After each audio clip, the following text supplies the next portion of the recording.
Ich heiße Kai Rosenkranz, bin bei Piranha Bytes hauptsächlich für Musik und Sound zuständig, noch ein paar kleinere Sachen im visuellen Bereich. Bin 25 Jahre alt und jetzt seit 1998 circa im Team. Ich glaube, George Lucas hat irgendwann mal im Interview gesagt, dass beim Film die Musik und der Sound ca. 50% der emotionalen Wirkung ausmachen. Das kann man natürlich nicht 1:1 auf ein Computerspiel übertragen, aber zumindest das Fazit ist das gleiche, dass man einfach Musik auch braucht, um Emotionen zu transportieren. Das ist ein Prozess, der sich durch eine ganze Menge unterschiedliche Phasen windet. Es beginnt damit, dass man sich ans Keyboard setzt und versucht, sich musikalisch in diese Welt reinzufinden und Themen zu generieren, die dazu passen und eine Stimmung zu finden durch die Instrumentierung, die das ganz gut rüberbringt, was man da erreichen will. Und dann kommt so eine Brainstorming-Phase, sehr ausgedehnt, wo man sich vorstellen kann, dass man einfach die Aufnahme durchlaufen lässt und ein bisschen vor sich hin klimpert und guckt, was dabei so für Material rauskommt. Ja, und in der letzten Phase wird es dann in einem groß angelegten Aufnahmetermin mit zig Mikrofonen und 70 Musikern und einem riesengroßen Team letztendlich aufgezeichnet.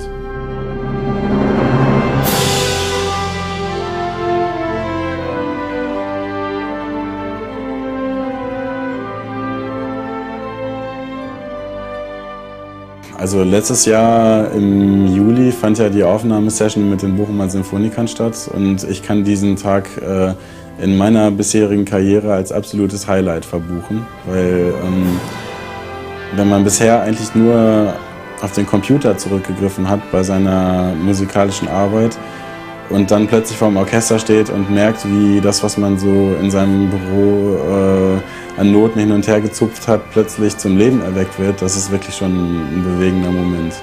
Das war ja ein sehr groß angelegtes Ereignis, wo auch meine Arbeitskollegen dabei waren, um diesen Moment beizuwohnen und teilweise auch Presse eingeladen war und dementsprechend groß war die Aufregung und die Anspannung vorher und dann einfach zu sehen, dass es klappt und dass es sich tatsächlich mit dem Orchester in eine Richtung entwickelt, die gut klingt und die nicht nur meine Vision richtig umsetzt, sondern die noch um Längen übertrifft.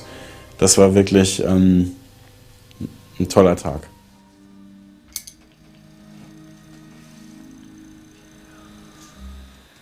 Dankeschön, das ist viel besser in Takt 2. Aber richtig perfekt geklappt hat das Ganze natürlich auch nur, weil das Team so gut zusammengearbeitet hat. In Takt 1 anzufangen. Und mir gefällt es jetzt von der... Ich hatte das große Glück, dass Stefan Kahen von Scoreworkers mit seinem Team schon in einer relativ frühen Phase des Projektes dazugestoßen ist und mich von vornherein sowohl technisch als auch musikalisch noch beraten hat. Den lassen wir so, bitte. Ich bin zufrieden mit dem Stück.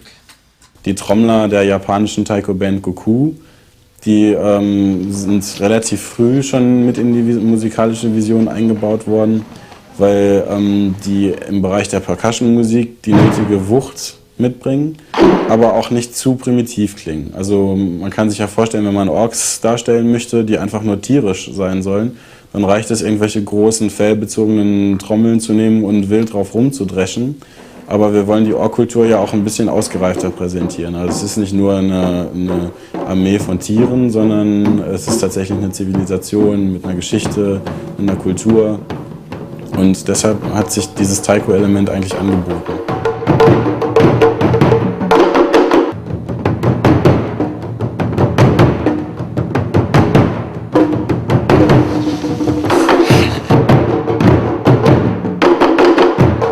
Der Tag mit Goku in Hamburg war definitiv eines der Highlights der ganzen Produktion.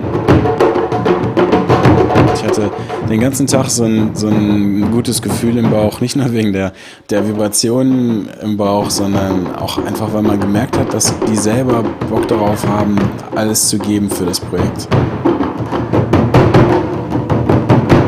Und das ist eine Sache, die gilt eigentlich für jeden Beteiligten an dieser Soundtrack-Produktion. Dass man einfach gemerkt hat, dass sie selber Interesse daran haben, das Beste aus dem Produkt zu machen. Der Ethno-Musiker Bobby Glorian zum Beispiel ist extra aus Bulgarien gekommen, um mit uns ein schönes Wochenende im Studio zu verbringen und coole Sachen für Gothic 3 einzuspielen. Und das sind einfach die Momente, wo man merkt, hey, alles wird gut. Did you like it? Yeah, it was perfectly That was perfect as always. Okay, we're gonna do it that way. But Okay, I think we need a little more of this, Arabic quality to the song. Okay.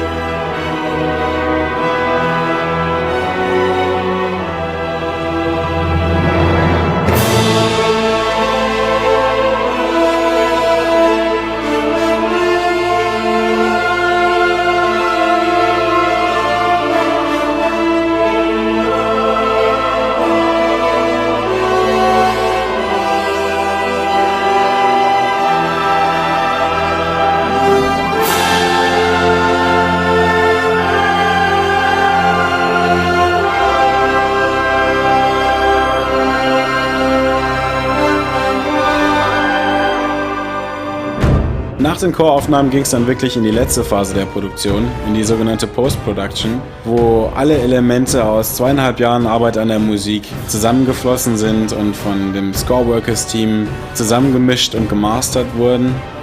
Und in dieser Phase der Produktion haben dann eigentlich alle Beteiligten zum ersten Mal wirklich den Soundtrack komplett gehört. Und uns ist allen ein Stein oder besser gesagt ein ganzer Gebirgszug vom Herzen gefallen, als wir gehört und gespürt haben, dass tatsächlich am Ende alles so geworden ist, wie wir uns das vorgestellt haben.